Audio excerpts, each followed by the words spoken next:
Hey everyone. I'm Monica. And I'm Christina. This is Unqualified and Unfiltered. This week we're going to talk about Encanto. Yes. That has stolen everybody's hearts, basically. Yes. Can I just say I'm so happy that it beat Let It Go. When I heard that news, I was just, yes. It definitely is deserved. The song's been everywhere. It's so good. Oh, God, it's so good. We don't talk about Bruno, no. Disney, please don't sue us. I know, right? They're going to take this whole thing down. And then we're really not going to talk about Bruno. They're like, we warned you with the song. Yeah. Where's that cease and desist? Honestly. What I think has really resonated for Encanto, it's vocal with its themes. Mm-hmm. It's very we're not going to hint at this. We're going to be upfront and this is going to be the main thing and you're going to have to think about this. And I really like that, even though it did rip my heart out. Yeah. When I watched it the first time, I was like, oh my God, this movie is so depressing. Because it starts out right out the bat, ripping your heart out, basically. And I think that that's good because there is, in Disney movies, it's always kind of underlying message in each and all of their films. But this one, it kind of seemed like, it was on the surface. There was no need to dig to figure out what it is that they were trying to say. This is generational trauma. Yes. Yes. And they really did it. I remember you watched it a few weeks before me because I'm super emotional and I was super obsessed with the soundtrack a few weeks before I even was able to sit down and watch the movie because of that. And I'm kind of glad I did, to be honest. Yeah, I remember telling you after I watched it, Christina, be prepared. Because I know how you are with movies and stuff. And I know when it's going to affect you. And I was just like, girl, just be prepared. I am soft. But no, I definitely liked how it really tackled the generational trauma. I know that is Colombian, but, it does represent a lot of Latino families. The only exception that my family has with this movie is that there really isn't any grandparent. Yeah, there's no matriarch. I think with my family personally, I'm mixed. My dad's Hispanic, my mom's white, and my dad's grandma, my paternal grandma, the complete matriarch, and she really held the family together. So it was definitely really cool to have that representation because even when she passed, the entire family just I wouldn't say fell apart or anything, but the dynamics shifted so much and so fast because we didn't have that. The one person that we always went to her house to do tamales, we always went to her house for chicken mole, and all of a sudden it was just, we don't have that focal point anymore. And it was really cool to see that particular relationship. And especially because Abuela in the movie, not a perfect person. Nobody is. Obviously, me and you are going to talk about that. And I think it's so important to have flawed characters, even characters that you don't like, deserve a place there too. So we know how to react and deal with them. And it's so cool that kids these days, this content is unmatched. Yeah, and you have to, then if you compare it to other Disney films, there's a clear-cut villain in most Disney films, and this one doesn't have a clear-cut villain. Yes, Abuela is the reason for a lot of the generational trauma, and she was the start of it, but she's not necessarily a villain. They do give her layers and just, the reasonings as to why she became the way she did, so it's not just good versus evil type deal. It's an ultimate villain, colonialism and things like that, and just the way she reacted to it and that ripple effect that infected the entire family in Casita. It's so wild. Yeah. I mean, I wasn't a fan of Abuela. I would have blew out her candle, that's all I'm saying.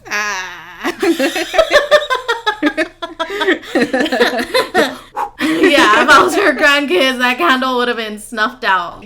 But then you would have lost your gift too. Nah, well, I'm saying I would be Mirabel in this situation. I would have snuffed that shit out just dang. No. Valid. Everybody else can lose their gifts too. I don't care.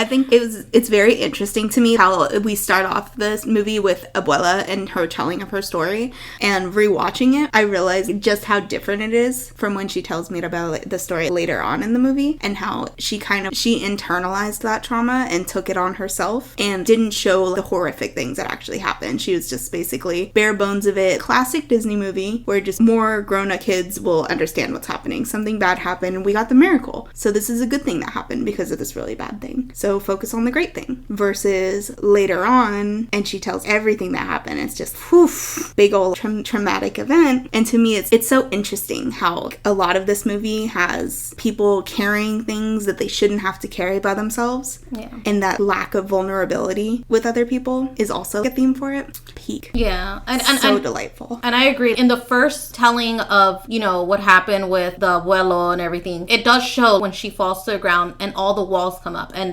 that is very representative of how she built herself. She built all these walls around her emotionally and just decided to kind of just go through the motions. There was not necessarily any grieving or anything done, which I understand at the time probably she has triplets. So, I mean, it's not like she had a lot of time to grieve anyways. Yeah. But yeah, afterwards when the casita fell and it caused all the walls to fall around the Encanto, it was very representative of Abuela letting her walls down and really letting someone in and telling them, hey, this is actually what happened. And I wouldn't be surprised if her children didn't even know necessarily the real story. They just know what she told Mirabel at the beginning. Yeah. I will say that I rewatched it again today. It was my 6th rewatch. But I did try and pay attention a little bit more to Abuela because I know that you like her. Or not necessarily like her, but I think like you understand. Yeah, I can definitely appreciate it. I appreciate the humanity they give that character. Yeah, so, and I mean, I try to pay a little more attention to it, pay attention to her redemption, and I understand it now. I can see it, I can understand, you know what, she did apologize, she did say I'm sorry, she did take ownership of what she did, so I did really enjoy that. And then, I think that the reason why the hatred or the bubbling up of it comes up so much is because in all of the promo or any of the pictures that you see about Encanto and stuff,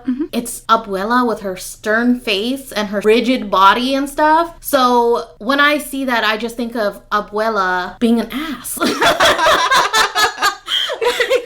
that's all I can think of, and I'm just, oh my god, like I just want to smack her in the head, you know. But then, I mean, that's to say people have problems with Isabella in all of the Encanto merch. She's in her beautiful flower purpley dress and stuff like that, which by the end of the movie, she does not have that look anymore. Yeah, and that was her kind of weighted down. It's her perfect look, quote unquote, but for her, it's an imperfect look, and her true self is when she has all of the powdered paint on her and stuff like that. And that's what really should be represented in the merch and in the promo and stuff. But at the same time, I understand they're not trying to give away the movie, right? They want people to watch it to get the message. But I think that's the problem I have with Abuela is when I watch the movie, okay, I see it. I understand. I'm gonna give you the benefit of the doubt that you changed, you know? Yeah. But then you go and online and people talking about it or sharing TikToks and it's just the old Abuela and you're just like, ooh, girl. Put respect on her name. Don't show her before.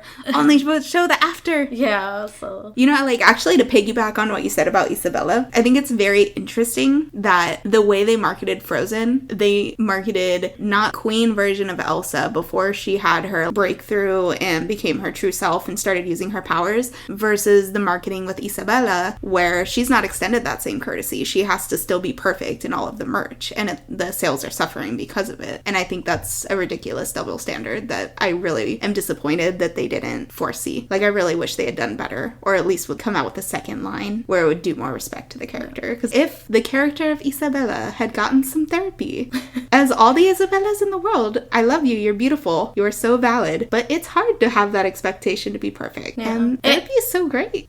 It's interesting too because a lot of people didn't expect the sales for Luisa to be so high because she is not the typical Disney princess look, which I mean I don't have children of myself, but I would prefer my children to look up to Luisa's character versus Isabella's character pre-change. But it also doesn't surprise me in watching the movie that there aren't a lot of Isabella fans from kids because Isabella's mean. She's really mean. I can imagine myself watching that as a child and just being like, oh my god, why is this lady so mean? Like, I wouldn't want to hang out with that kid. if I was a kid and there was a kid acting like Isabella, I'd be like, nope, you're a bully. I don't want to hang out with you. So it's not surprising that there aren't kids running to go grab Isabella merch and stuff. Yeah, I definitely wish they had expanded a little bit more on her after her breakthrough in the movie, because I liked her character after the song and stuff. I thought she was great. Can't compete with Queen Luisa though. Yeah. Hands down my favorite character forever. I would do anything for her. I think the biggest thing that I really love about this movie is that not only do we get to see and meet these characters and love them for their faults, and then they realize their own faults and everything, but that you can also view the movie and realize all the perspectives. Like, Mirabel realizes the perspectives. When Luisa's song at the end, Mirabel's like, I didn't realize you were carrying so much. You know, maybe you're carrying a little too much. And with the Isabella's at the end of her song, she was even telling her, wow, I didn't realize your life always just seems so perfect. Yeah. You just seem like to have everything together. So I really like that. I've always thought of myself more as Luisa, and I felt that song so hard. Yeah, for sure. But I like that. I like that it has a different perspectives, because it also makes me view my sisters and everybody else in my family. Oh, I view them this way, but what if they're dealing with their own internal struggles? Yeah, and we all are. I think it's very easy to forget that all people are very complex and have very complex emotions outside of our individual perspectives. And I think it's so important to have those kinds of different characters in one movie to help kind of like come to terms with that. Because we're so individualistic in this country and this society where we kind of lose track of that. We're so focused on us and our feelings and our hardships. When it's like, oh man, everyone's going through it. Yeah. But it's such a cool thing about, especially Luisa's character, because I connect with her a lot as well. And me and you are so different and have such different perspectives on things that it's so incredible to me that this movie has this character that so many people from so many different backgrounds all like relate to. And it's very, I guess, comforting that character is seen so much. Yeah. Like, and I feel like that's definitely a big part like you're of this not movie alone. is being seen. Yeah. Yeah, like you're not alone in this. You know, there's more people. Your emotions, everything that you've gone through, your experience is all valid. Yeah. Like that, when I was obsessed with the soundtrack, it was mostly that song playing on repeat over and over, and me just like laying in bed staring at the ceiling like, oh damn, my throat. Yeah, for sure. And that's the thing too, is like all the characters were very three-dimensional. They weren't one-dimensional characters like most Disney movies. A lot of Disney movies have very one-dimensional characters, one-dimensional princesses and things like that. We don't really get to see that many sides of them, and these were different. Yeah, and I think it definitely paid off for them, and I hope that they take this and keep on releasing things to this level. I agree. And I hope that because they see the success of Luisa, that we get to see more characters that are more like her. Yes. Versus the picture-perfect Isabella type of characters. For sure. Such a good movie. Yeah, it goes to show how big of a reward you can get by giving out complex characters, and that you can have complex characters without necessarily having a humongous verbal essay for every single character. Not every single character has to have 3 million lines to have decent growth. Even Dolores, for her character growth and finally being able to speak up and get what she wants, she barely had any lines and she still had excellent character growth. Agreed. Yeah. So, I mean, I definitely liked it. You know what was a really cool, another thing thematically, was the way the walls crashed down around Abuela when Casita fell. It kind of reminded me of just the old saying where things have to be broken down in order to be rebuilt, you know? And I think that was very good symbolically and just thematically for all of them. Just to see this thing that took care of them their whole lives and sheltered them for as long as they were alive come crashing down, and then knowing that, hey, we don't need anything that we don't have, and we can still rebuild and be happy and live our best lives. I think it's interesting that with the Casita, and I don't know, I try to pay attention more in this rewatch as well, where it seemed like Maribel was the only one that can really communicate with Casita, really understood what Casita was saying. Yeah. And it didn't seem like any of the other characters really interacted all that much with them. Like, yes, there was, lifting something up so that they could, grab something or put their hat up or something like that, of course. But it seemed like Maribel and Casita actually have communication. They actually talk. They have conversations. And that's interesting that none of the other characters have that. For sure. Oh, you know who does have that is Abuela in the beginning, where she's like, okay, Casita, we're getting ready, we're going. Like, to me, I think that Mirabel is going to be the next Abuela. Yeah. And that it's so sad to me that Abuela just went so long without even acknowledging it or realizing it because of all that focus on Isabela and all that pressure being put on her. And it's simply wild that Mirabel could grow up still and be so kind and sensitive to the needs of people around her, like being so eager to help her family and to prove herself for something that she doesn't have to be proving anyway. Yeah. Trying to earn something that you literally just can't earn. None of them knew how to control their powers. And if you pay close attention, I think the only one that did was Luisa. And I think it's because she had it in her brain that she had to be kind of perfect and kind of strong and make sure she's doing what she's supposed to be doing, not make mistakes. Yeah. I think that that's the only reason that she was able to control her power. Because if you look at Isabela, there were a lot of times where she got bumped into, or maybe she fell, or when Dolores says, oh, and he wants 5 babies. And she's like, oh my God. All the flowers sprout out, you know? Yeah. It's like she doesn't have control of it, right? Mm-hmm. And then Dolores, she hears everything all the time. And it doesn't seem she can control when she hears something, when she doesn't. When the fireworks are going off, she's covering her ears. When everybody's clapping, she's using 2 fingers. But if you pay attention to Luisa, she never accidentally puts a hole in a wall. She doesn't ever, accidentally pick something up and then it goes flying across the room. Yeah. So she has full control of her gift. And I don't think that any of the others did. Bruno didn't. Pepa doesn't. But none of them were given that opportunity. Luisa gave herself that opportunity by telling herself that she can't make mistakes. Yeah. You know? That is a very good point. Like, it definitely tracks with her character. How it's just, if she were to do anything out of bounds or anything wrong, she could really hurt somebody. Mm-hmm. And she's not the kind of character that ever would want to do that in any way, shape, or form. Yeah. Oh, that makes me so sad. I just picture, like, little 6-year-old Luisa trying so hard to be very careful. Yeah, exactly. And yeah, because I noticed at this watch that none of them have control of their powers, but why would they? You know, it's not like Abuela gave them the opportunity to explore their power. I mean, Isabela, how old was she? Probably like 22 maybe in this movie, and she didn't even know that she could make a cactus. Yeah. She thought all she could do was flowers. Yeah. I guess from their standpoint, their powers weren't for them. It was for their community. Mm-hmm. So anything that you do, if it's not a direct improvement on the community, is completely worthless. And I get it. Like, that's a very familiar mindset to me personally growing up, especially when Luisa's like, I feel like I'm worthless if I'm not of service. I feel like that's something a lot of people can relate to. And they really just nailed her character on the head with that.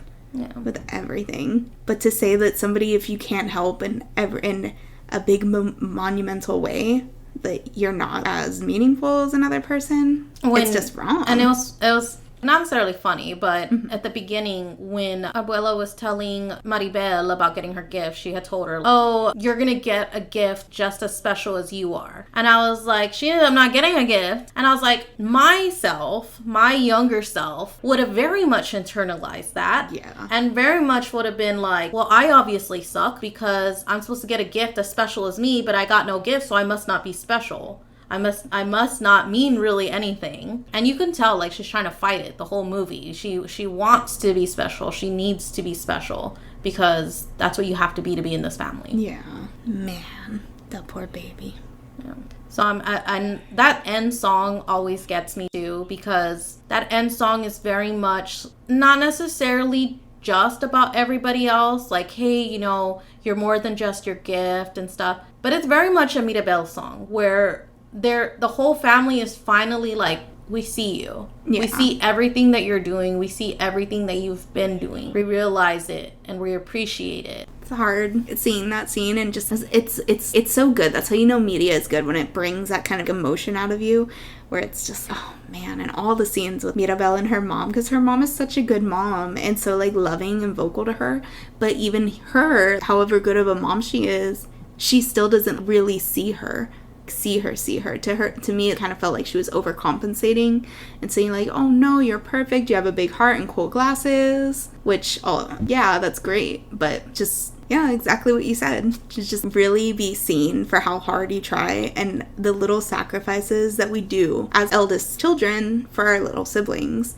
And in Mirabel's case, where she's different and Isabella kind of resents her for it, but Isabella, in her brain, it was probably like, there's no expectations on you. So you don't have to be perfect. You don't have to be anything. And that's what I love, the perspective. That's literally what it is. I'm positive that Isabella, that's the reason that she was so mean to Mirabel.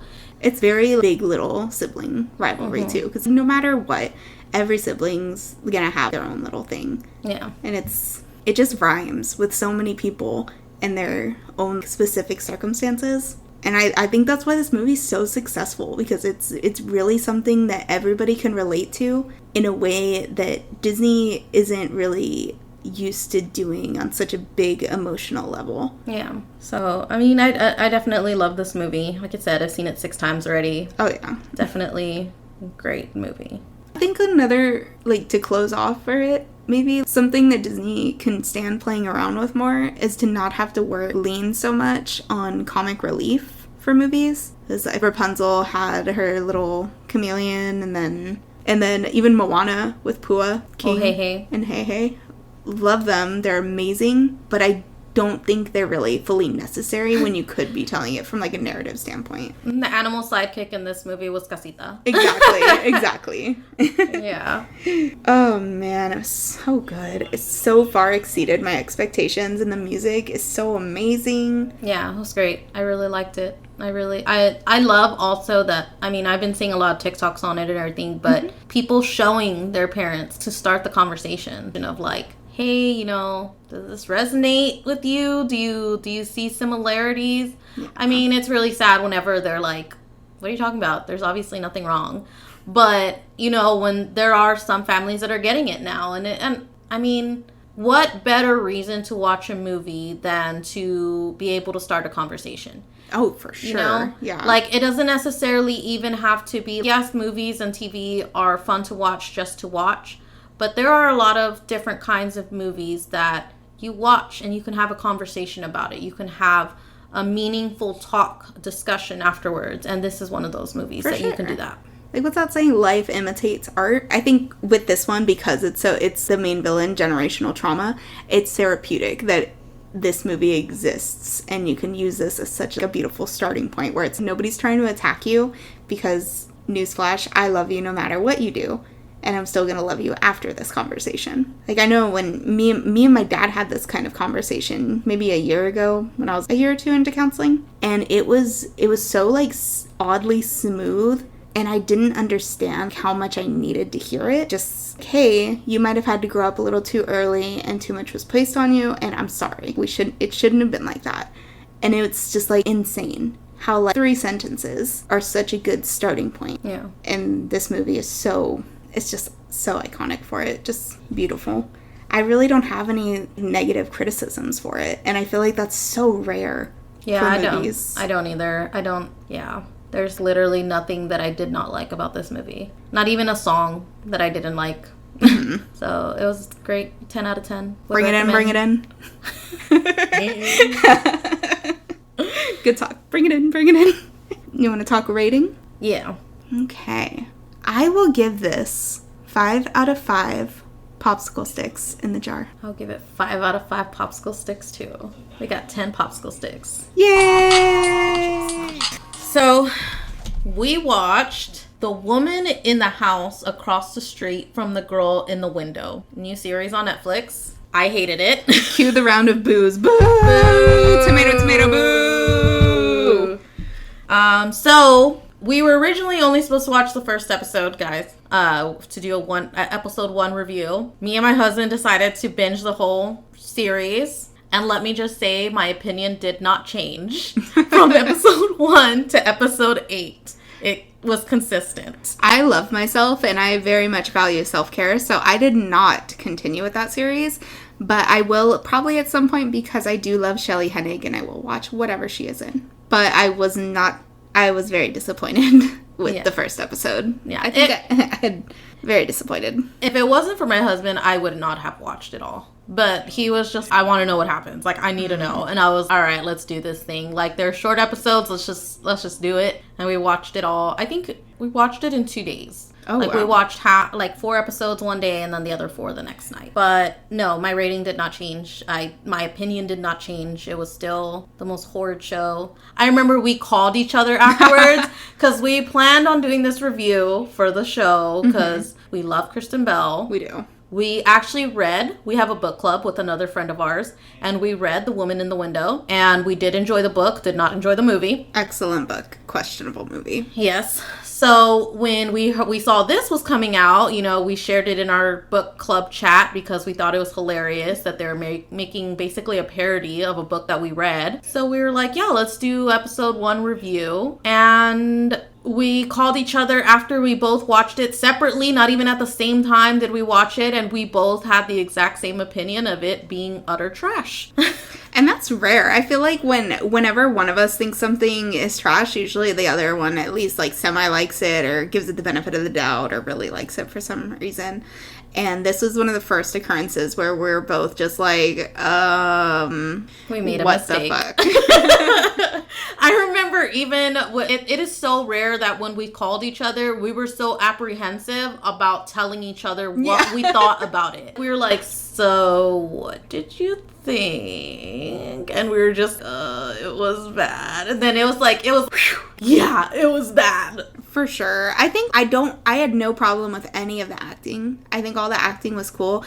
I do get annoyed when there's a random English character for no reason. That is very annoying to me. But even his acting was fine. They were all very good actors, but I think it was, and I know it's exactly what the show is meant for. I think it's just not, it's not geared toward us because we like to have a good time.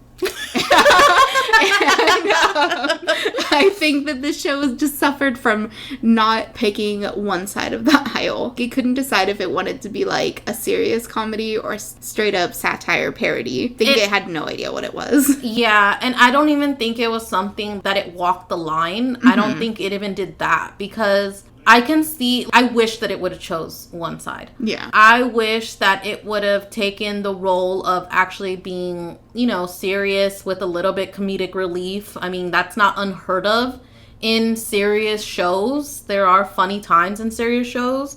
So it could have definitely went that route and been good. Mm-hmm. But I think that they tried so hard to be satire that it just didn't blend well with the seriousness of it. Yeah, for sure. I know in the first episode there was that laughing scene, and I'm pretty sure it was supposed to make us laugh because what are they laughing at? This is hilarious. Everybody's laughing. And it was just, someone was just say, okay, Monica, Christina, laugh. Oh my God. And that was bad. Just the laughing was too long where it got awkward, and I get it. That's probably what they wanted. Exactly. Like it's what they wanted, but it wasn't wasn't funny. Yeah. Like, that's what I can tell. The parts that were supposed to be quote unquote funny, you can tell that they were intended to be funny. They were purposely done the way that they were done, the way that they were shot, the way that they were directed to be funny, but it wasn't funny. I feel like it was very much aligned with boomer humor, where it's like something so discreet and subtle where if you don't look at it twice, you're not going to get it. And to me, that's kind of pretentious humor. Yeah. And not only that, but it was, even when you catch it, which we did for most of the jokes, it just wasn't funny. Yeah, it just was not funny. Me and my husband, I honestly feel the reason that we finished it was because it was a train wreck that we couldn't look away from. Like, we had to see how it was going to end, what was going to happen. It was so bad that it was, not even that it was so bad that it was good, because, look, I am a huge fan of the Sharknadoes. Yeah. I think those movies are freaking hilarious, and those are one of the over-top parody satire movies franchise that there is. Don't get me wrong, Scary Movie, yes, they're very parody, very satire. Sharknado goes above that, okay, in the ridiculousness and dumbness of it. I find them hilarious. I enjoy them. This was not either of those things. It was not Scary Movie funny, nor was it Sharknado funny. Not Scream Queens funny. No, and I couldn't look away. I was just like, and I'm glad you bring up Scream Queens, because Scream Queens did it right, where was very much comedy, but yet it was serious, if that makes sense. Like, it wasn't a serious drama or a true crime documentary or, you know, something of that nature. But it wasn't straight up 100% comedy all the time. That was a tone shift. That was a tone shift where you have a good time. Yes, and that's what this needed to be, and it didn't hit that mark. And I'm so sad because I love Kristen Bell. I think she is an amazing actress. She is hilarious. We almost loved everything that she's in, but this was not one of the things that we loved. Yeah.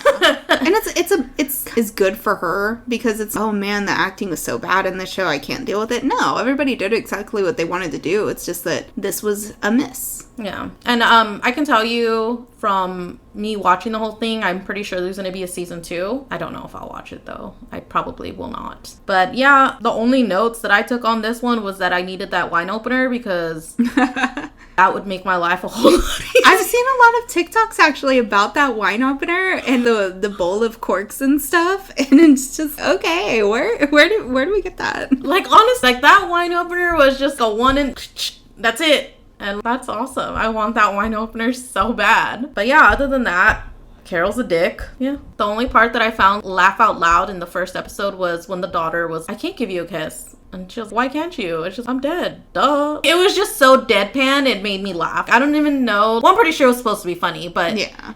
I don't know if I laughed because they wanted it to be funny or if I laughed because it was just so over the top. Yeah, so over the top uncomfortable that I was just, okay.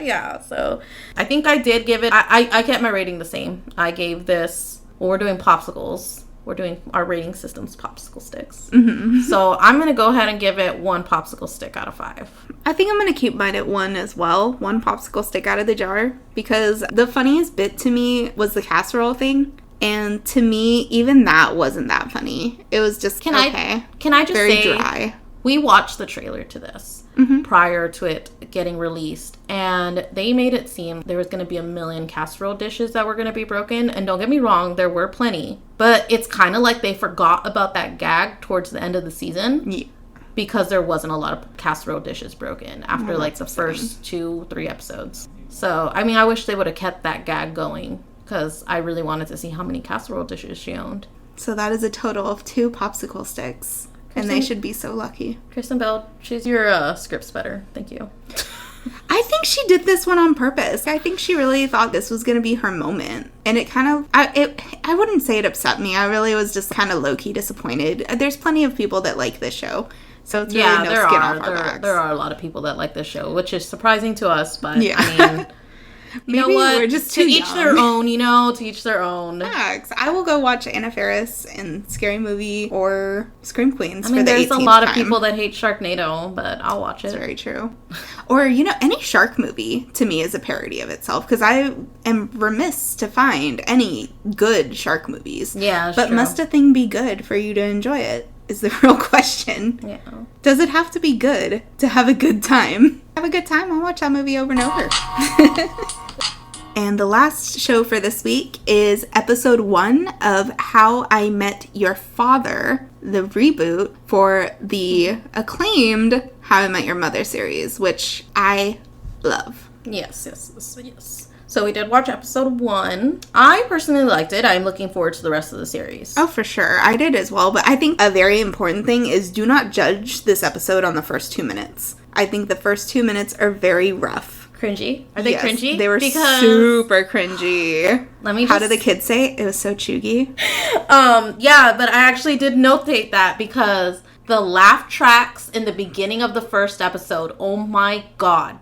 I was just, can they stop with these laugh tracks? You don't need to cue my laughs, thank you. The phone hungry joke. Like, oh, my phone's tummy. Oh, it's feed Mama, feed me. I was about to turn it off. I was just about to walk out of my apartment and go lay down on the freeway because that was so horrific. I was like, why would y'all do that to Hilary Duff? Why would you do that to her? Yeah, it was way too much. I feel like it was just a failure in the overall script. I get it. You want to bring these 3 people together really fast in a way where she's going to mix up her phone and stuff.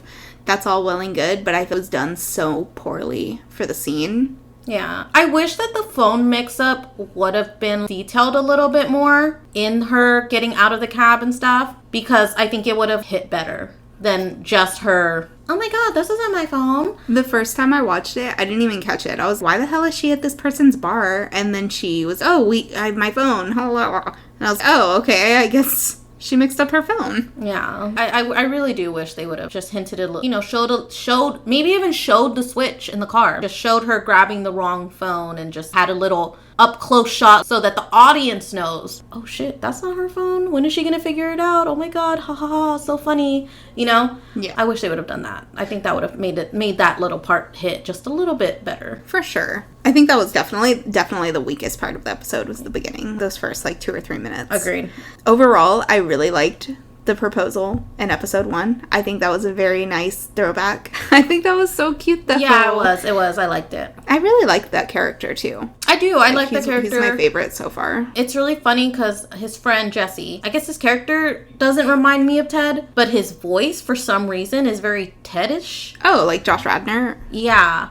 I don't know, but when he talks, this is Ted talking. Not necessarily that they sound the same, but just how Ted would say things, I feel this new guy, Jesse, says them. Very uppity. But even though Ted was the hopeless romantic, I'm gonna find love around the corner, gotta date these people and whatnot. Mm-hmm. And this guy's supposed to be the opposite, where he's supposed to, because of his marriage proposal fail, he's supposed to be, love, I don't ever want to get married. He was very much the Robin for me, and I love Robin, so I was not mad about it at all. But I really liked Jesse's character too. Yeah, but to me, he just sounded like Ted. That's all. Yeah, it was weird. It was very interesting. I was just, is this Ted? Ted, they took this throwback a little too far. But yeah, I loved the Valentina character. Loved her. I've always loved that actress. I'm gonna try and say her name. Francesca Rasa? Cue applause. I think that's how you say it. I tried really hard to practice how to say her name. I definitely like that she had the Selena shirt on. Yes, I even wrote that down. Love the Selena representation. Do not appreciate her wearing it out in public with the boots, but I do love the shirt. Yeah. That was too much for me, but I understand that that's how people dress nowadays. I will say the only thing I didn't like about her character was that she brought that guy from London. I was not a fan of him at all. His character really annoyed me with the entire concept. I was just, why are you here? Get out of here. It's so funny because you just said about the other show about the random Brit, basically, or the random, English person, and this show had the random English person, too. Yeah. At least he's from London. I had to literally justify it to myself because I was in the middle of writing down my hate rant about it. And I was like, well, at least he's from London. And it's just, who are you where you give up your millions of dollars to come live in New York? Yeah. I genuinely hope that he's not a permanent character. Because I know that, the whole thing in the end of this episode, we learned that one of the men from that night is the father, right? Mm-hmm. And the How I Met Your Father, that's the whole thing, is one of the men from that night is going to be the father. I hope that guy is not a permanent character because I genuinely didn't care for him either. I love when we agree on things. Yeah. I feel he was probably the weakest character. Sure. And I don't know. I don't like the idea of having to watch a series that has basically a pretentious rich snob living our everyday lives. And they're like, oh my god, you actually cook in your kitchen? Honestly. Oh my god. And on top of that, you have sex on top of my apples.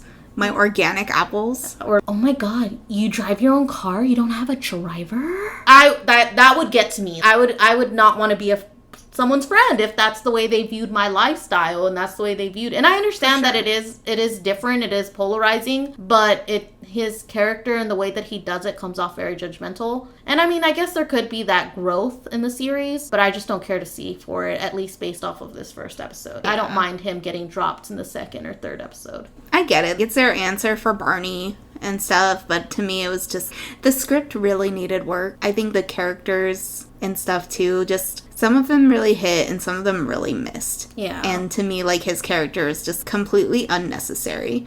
And I feel like that's a disservice because he's not a bad actor. Yeah. And I even had to Google it because I was so annoyed at his accent. He is actually British. Yeah. So it's his authentic accent.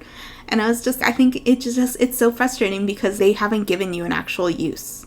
You're literally functioning as the love interest, and I hate that. I think that's so annoying. Especially because Valentina is such a dope character. I would have liked to see her Oh my single. god, she's so amazing. I love her character. Again, I love that actress. I've watched her since she was in Secret Life. Mm-hmm. That's where she's from. Yes. Okay. I've seen almost everything that she's in. Secret Life, Bring It On, Grownish. I genuinely love her. I saw Life Size too. So, I mean, she's amazing.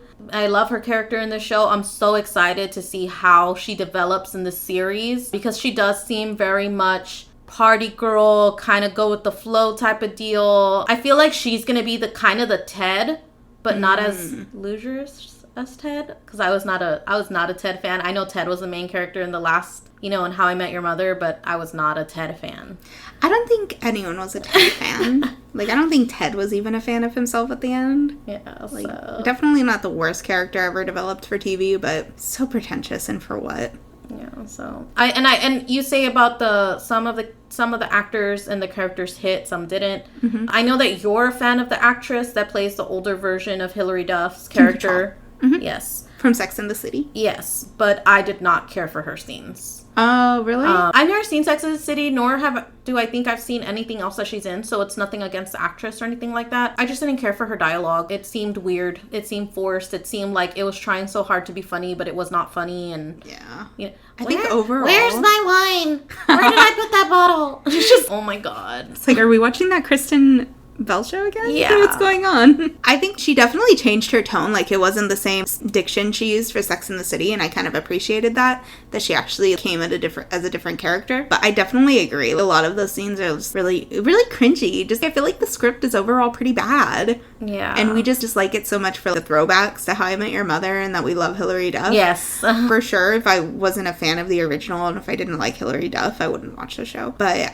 I think definitely, I could definitely overlook the bad script for this episode. Agreed. But I definitely agree with you where those scenes definitely fell flat. Yeah, and again, I mean, I've always said this, when watching new shows, you kind of sometimes have to give it 3 episodes. Facts. For them to find their footing, because the first episode is very much the series pilot, and it's, sometimes they just got to figure out what works, what doesn't work, and for the most part, they'll either get better or not get better within the first 3 episodes. Yeah. So, I mean, again, this is a episode 1 review. So, I mean, I think that I would definitely continue watching it. I love the throwbacks to How I Met Your Mother, the apartment. Oh, the score that they played in the back for when they were going into the apartment. I was in tears. It was so cool. I love the shout out. And I mean, I might be wrong. I don't know. That it was Lily and Marshall that sold them the apartment? Yeah. Okay. Well, didn't they move in the show? They were in that apartment. Yeah, but and they showed that. It was in a flash forward for the finale. How they had all the different time jumps. Yeah.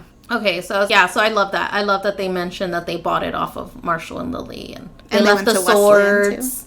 The swords. Oh, yeah, so I loved how the apartment basically looked the same. So that was really nice. That was a really good nod to the original show. For sure. I think one of my favorite things about it was definitely Chris Lowell, who played Jesse. I loved his hair.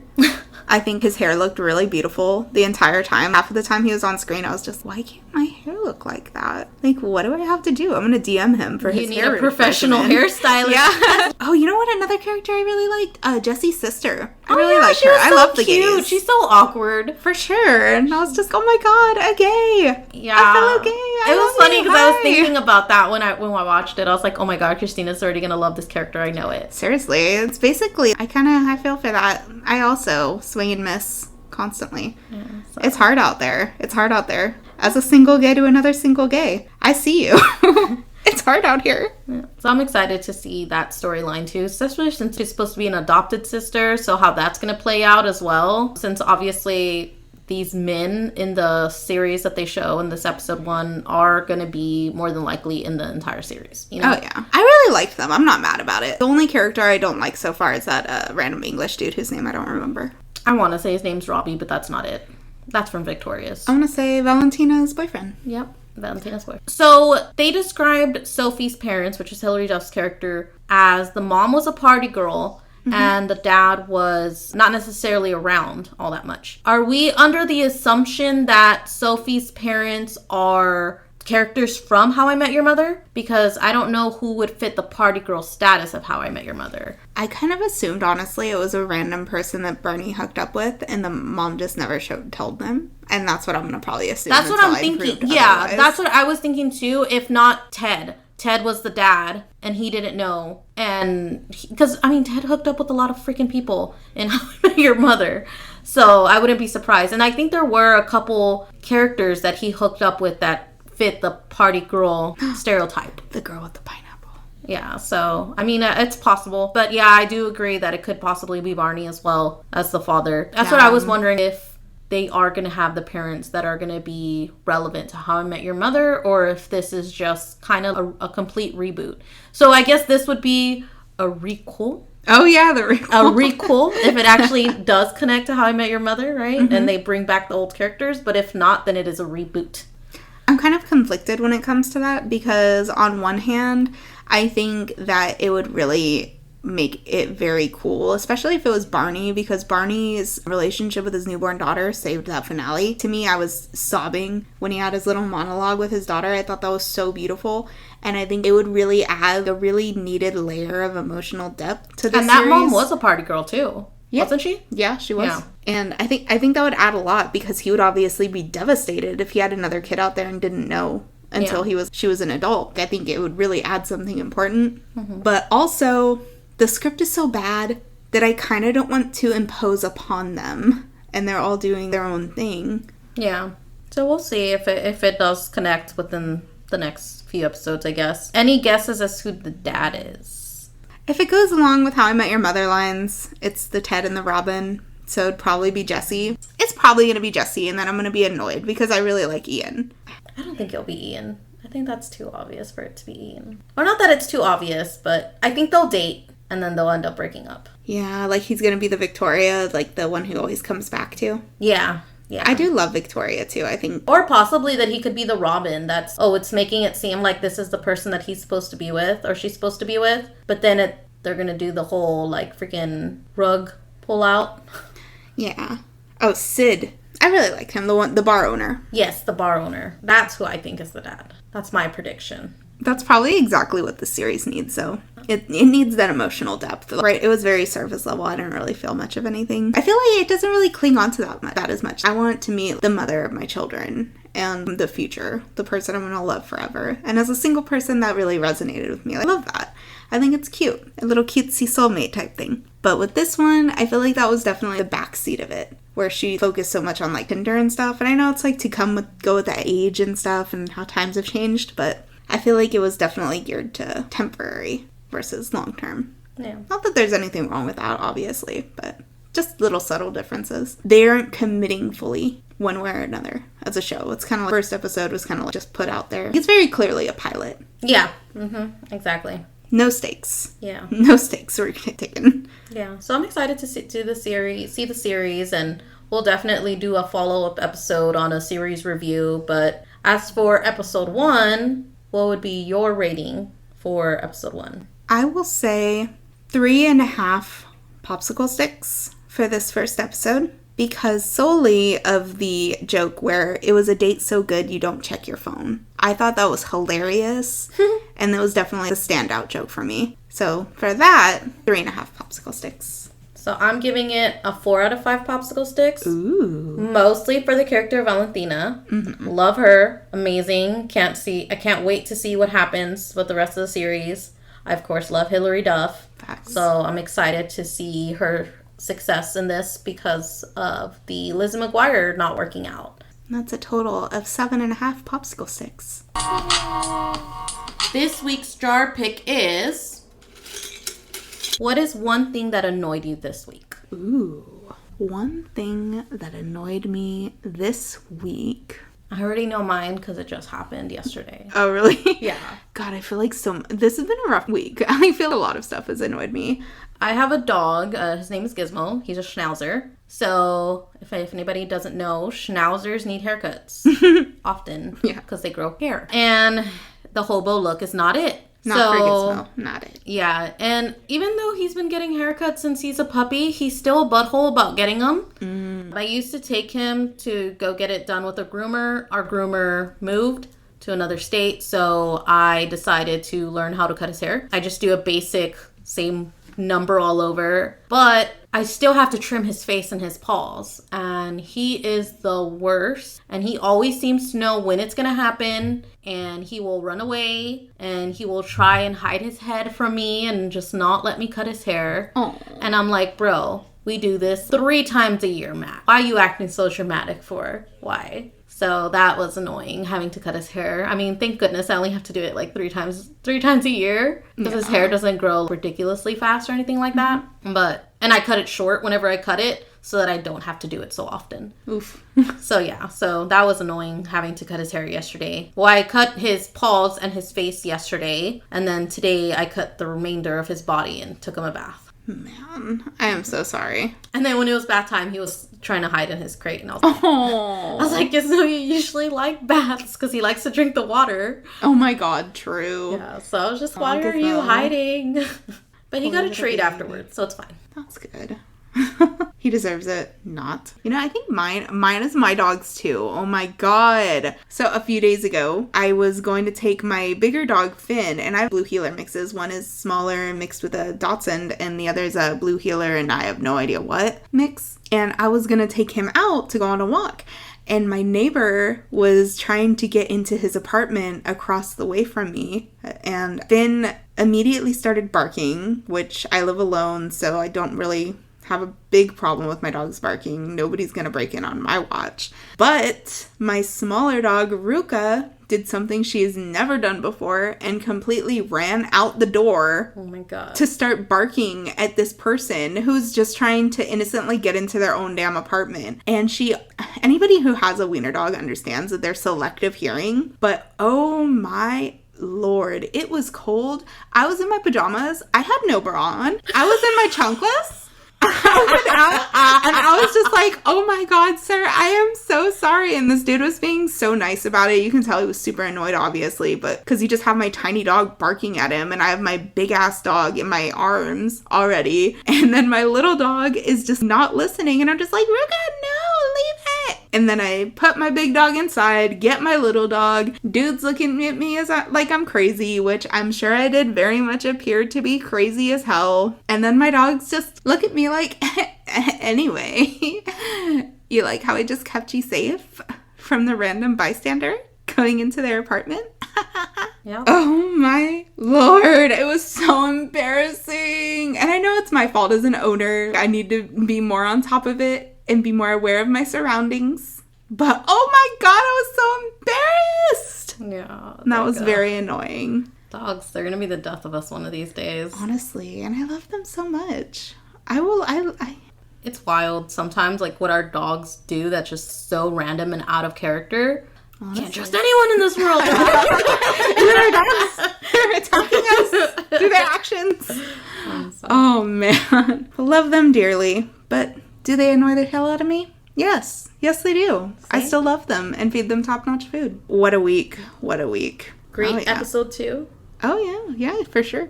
And next week, we're going to be going over the Netflix documentary of Tinder Swindler. For all you true crime fans out there, I know I love it. Abbott Elementary, which shout out to Brooks for saying this and recommending it. One of the top rated shows on TV right now. And for any reality TV fans, Big Brother Celebrity. Yes, that just aired yesterday. Yes. We just found out, so we're going to be watching that tonight so we can do our review. We might have we might do a little inner game between me, Christina, and my husband and see if we can guess who the winner is. So that'll be fun. We'll keep y'all updated on that as well. Yeah. And see we have a lot to say about Big Brother too. Yeah. I feel like that's one of the real shows that we're definitely get evenly hyped about. Cue applause.